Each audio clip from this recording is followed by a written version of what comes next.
Bismillahirrahmanirrahim. Assalamualaikum warahmatullahi wabarakatuh. Waalaikumsalam warahmatullahi wabarakatuh. Oke,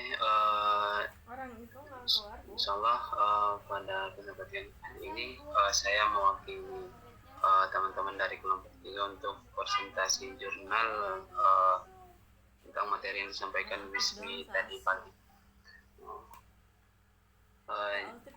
Itu pentingnya studi anatomi tubuh manusia. Nah, jadi ini Bapak Ibu terdengar suara saya? Terdengar jelas? Jelas Pak Ahmad. Oke. Soalnya ada kayak suara pantulan gitu. Oke, baik Bapak Ibu. Cuma share screen-nya deh kayak. Oh iya, share screen-nya mungkin kurang lebar Bu Lisa. Di zoom kan? Iya, Di zoom lagi. supaya bisa lebih jelas ya. Iya. Alhamdulillah. Oke. Ya, sudah terlihat jelas Bu. Sudah Bu Nisa. Oke, baik Bapak Ibu. Jadi isi jurnal kami ini kurang lebihnya apa yang disampaikan oleh Bu Ismi tadi pagi dan disampaikan Pak Dokter Ari juga. Di sini kami menjabarkan kembali. Jadi yang pertama itu, menurut neuroscience, setiap sel mempunyai tugasnya masing-masing dalam menjalankan fungsi tubuh manusia. Kita merupakan bagian dari tim sel-sel yang ada pada tubuh kita itu. Sel kita itu bekerja secara tim dalam melaksanakan perintah-perintah dari otak sehingga tidak akan melakukan yang bertentangan dengan kerja sel tubuh kita. Sehingga kita harus bekerja sama dengan sel yang ada di tubuh kita secara tim.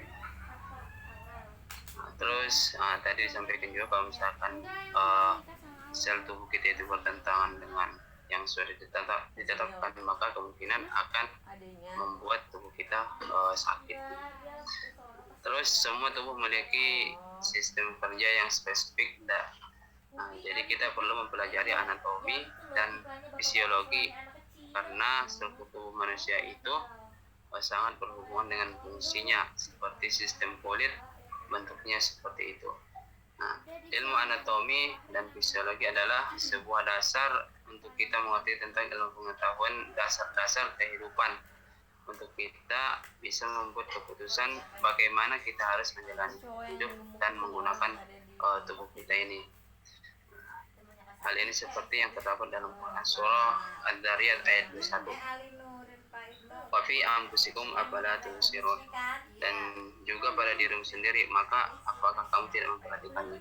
Jadi ini secara tidak langsung Allah menyuruh kita untuk memperhatikan tubuh kita gitu. Jika seandainya kita tidak memperhatikannya, maka mungkin kita sudah termasuk orang yang zalim gitu. Karena kalau misalkan ada dalam tubuh kita yang tidak maksimal, maka sebaiknya kita harus memberi sesuatu gitu supaya tubuh kita itu bisa bekerja secara maksimal lagi. Terus berikutnya, studi anatomi dan fisiologi akan memberikan jawaban dari banyak pertanyaan tentang cara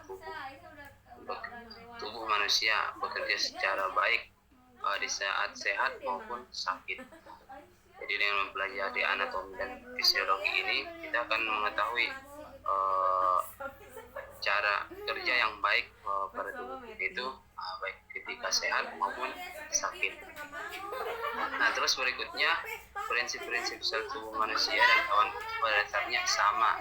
Tapi kita akan fokus pada sel tubuh manusia karena prinsip-prinsip yang kita akan pelajari juga ada di makhluk hidup lainnya.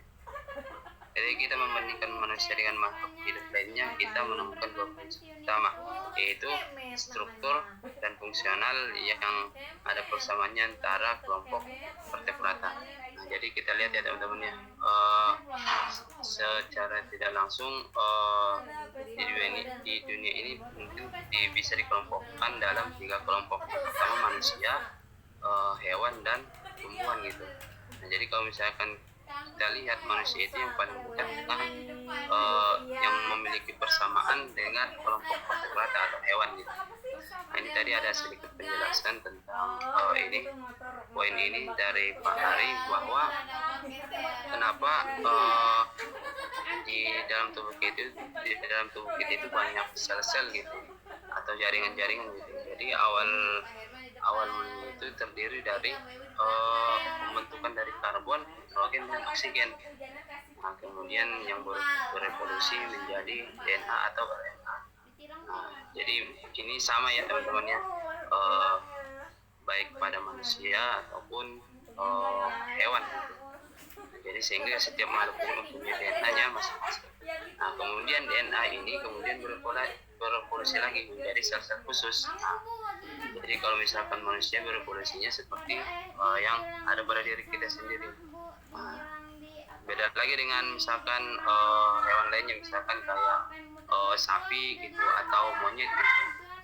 Kalau monyet mungkin ya hampir mirip ya dengan manusia, tapi monyet itu tidak bisa berdiri tahan lama gitu. Kalau kita kan bisa 5 jam, 6 jam gitu berdiri dengan tegak gitu. Nah, kalau monyet mungkin hanya beberapa menit saja gitu berdiri tegak gitu. Nah, itu diakibatkan dengan berevolusi evolusi dari sel-sel yang